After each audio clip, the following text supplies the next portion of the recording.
Hello साथियों, स्वागत है आपका आपके अपने चैनल एपेक्स अकेडमी 1 पर। आज हम लोग पढ़ेंगे हिंदी का टेस्ट। हिंदी भाषा एवं बोलियां। हिंदी भाषा एवं बोलियां का टेस्ट करेंगे साथियों, जो कि हर परीक्षा में यहाँ से 1 से 3 क्वेश्चन देखने को मिलता है। यदि आप इसे लास्ट तक देखते हैं तो आपके 1 से 3 क्वेश्चन 100% जो है कभी गलत नहीं होंगे। आइए अब टेस्ट करते हैं, वीडियो को लास्ट तक देखिएगा। हिंदी किस भाषा परिवार की भाषा है? तो बताइए, भारोपी परिवार की है। भारत में सर्वाधिक बोले जाने वाली भाषा कौन सी है? हिंदी है। हिंदी भाषा का जन्म हुआ है। हिंदी भाषा का जन्म हुआ है तो किससे हुआ है? अपभ्रंश से हुआ है। अपभ्रंश का होता है कि अपने रास्ते से भटक जाना। ठीक है, अपने रास्ते से भटक जाना, अर्थात पहले संस्कृत था, फिर पाली हुआ, फिर प्राकृतिक हुआ, फिर अपभ्रंश हुआ। तो अपने रास्ते से जब भटक गई तो हिंदी का विकास हो गया है। नेक्स्ट है क्वेश्चन नंबर 4। कौन सी बोली अथवा भाषा हिंदी के अंतर्गत नहीं आती है? तो देखिए, कन्नौजी आती है, अवधी आती है और बांगरू भी आती है। तो कौन सा नहीं आता साथियों? तेलुगु नहीं आता है। कौन सा? तेलुगु। हिंदी की विशिष्ट बोली ब्रजभाषा किस रूप में सबसे अधिक प्रसिद्ध है? तो आपको पता होगा, एक जो काव्य किताब आती है क्लास 12th के लिए। किसके लिए? क्लास 12th में क्लास काव्य 11 में भी, 10 में भी, तो उसमें इसी भाषा में लिखा रहता है। कौन सी भाषा में? ब्रजभाषा में। ठीक है। नेक्स्ट है क्वेश्चन नंबर 6। भारत वर्ष में हिंदी को आप किस वर्ग में रखेंगे? तो तकनीकी में नहीं रखा जाता, विभाषा भी नहीं रखा जाता, राष्ट्रभाषा है ही नहीं, तो क्या है? राजभाषा है। कौन सी भाषा है? राजभाषा।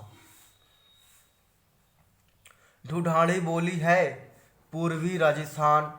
ढूढ़ाड़ी बोली है पूर्वी राजस्थान।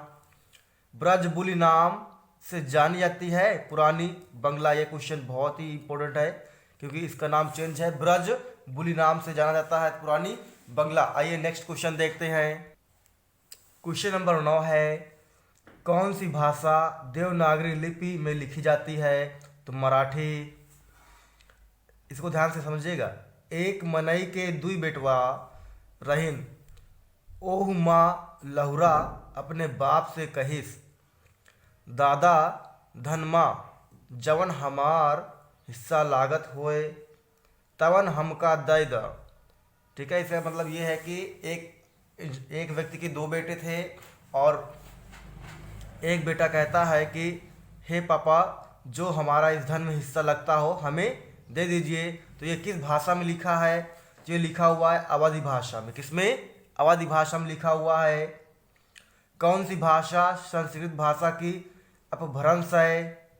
ठीक है, तो कौन सी भाषा है? पाली है। अधिकतर भारतीय भाषाओं का विकास किस लिपि में हुआ है? तो ब्राह्मी लिपि में हुआ है। हिंदी भाषा किस लिपि में लिखी जाती है? सबको पता है, बहुत इंपॉर्टेंट है, देवनागरी लिपि में लिखी जाती है। वर्तमान हिंदी का प्रचलित रूप है खड़ी बोली। हिंदी भाषा की बोलियों के वर्गीकरण के आधार पर छत्तीसगढ़ किस बोली के अंतर्गत आता है? तो ये पूर्वी बोली के अंतर्गत आता है। कौन से पश्चिमी हिंदी की बोली नहीं है? ठीक है, तो बुंदेली भी है, ब्रज भी है और कन्नौजी भी है। पश्चिमी की बात कर रहे हैं ना। ठीक है, कन्नौजी भी है, ब्रज भी है और बुंदेली भी है। तो बघेली नहीं है। कौन सा नहीं है? बघेली नहीं है। भारतीय संविधान में किन अनुच्छेदों में भाषा संबंधी प्रावधानों का उल्लेख है? तो ये 343 से 351 के अंतर्गत। दक्षिण भारत हिंदी प्रचार सभा का मुख्यालय कहाँ स्थित है? तो ये है अपना चेन्नई में, ठीक है। हिंदी भाषा के किस विकास का सही अनुक्रम कौन सा है, मतलब जो क्रम से बदला हो? देखिए पहले, इसके पहले मैं एक और जोड़ देता हूँ। पहले सबसे भाषा कौन सी अपनी? संस्कृत थी, फिर पाली हुई, फिर प्राकृतिक हुई, फिर अपभ्रंश, फिर हिंदी। ये जो है एकदम सही वाला है। 20वां है, हिंदी के अनुच्छेद 351 में किस विषय का वर्णन है? तो आंसर होगा इसका हिंदी के विकास के लिए निर्देशन। क्वेश्चन नंबर 21वां देखते हैं। ब्रज भाषा है पश्चिमी हिंदी के अंतर्गत। मगही भाषा किस भाषा की उपभाषा है? तो बिहारी की। हिंदी खड़ी बोली अपभ्रंश से विकसित हुई है, तो कौन सी है? शोरशौनी से।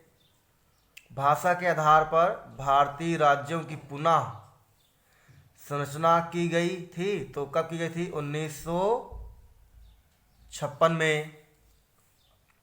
बघेली बोली का संबंध किस उपभाषा से है? बघेली बोली का संबंध किस भाषा से है? तो पूर्वी हिंदी से। किससे है? पूर्वी हिंदी से। किस तिथि को हिंदी का राजभाषा बनाने का निर्णय लिया गया? तो 14 सितंबर 1949 को। वर्ष 1955 ईस्वी में गठित प्रथम राज्य सभा आयोग के अध्यक्ष कौन थे? तो कौन थे? बीजी खेर की। कौन थे? बीजी खेर थे। हिंदी शब्द की उत्पत्ति हुई है सिंधु से। क्या था? सिंधु से, ठीक है। हिंदी की आदि जननी कौन है? अभी मैंने बताया ना आपको, ये देखिए संस्कृत। पहले क्या होगा? संस्कृत होगा, तो यहाँ भी आंसर क्या आएगा अपना? संस्कृत ही आएगा। कहाँ चला गया क्वेश्चन? यहाँ संस्कृत, ठीक है। 8वां विश्व हिंदी सम्मेलन 2007 ईस्वी का आयोजन स्थल कहाँ हुआ था? तो ये अपना अमेरिका न्यूयॉर्क में हुआ था। देवनागरी के स्थान पर रोमन लिपि का समर्थन किसने किया? ठीक है, तो ये थोड़ा सा इरेज हो गया, मैं यहाँ लिख देता हूँ। सुनीत कुमार चटर्जी ने किया था। किसने किया था? सुनीत कुमार चटर्जी ने किया था।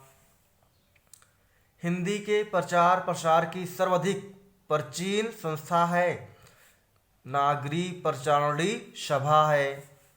संविधान की 8वीं अनुसूची में मान्य आधुनिक भारतीय भाषाओं की संख्या कितनी है? सबको पता है, 22 है, 22, ठीक है।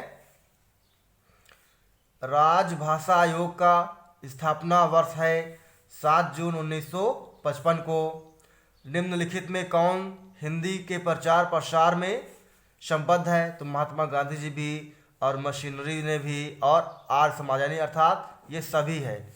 साथियों, इस तरीके से अपना 35 क्वेश्चन कंप्लीट हो गया है। आप इसे लाइक कीजिए और सब्सक्राइब कीजिए, अपने साथियों को शेयर भी कीजिए। जय हिंद साथियों।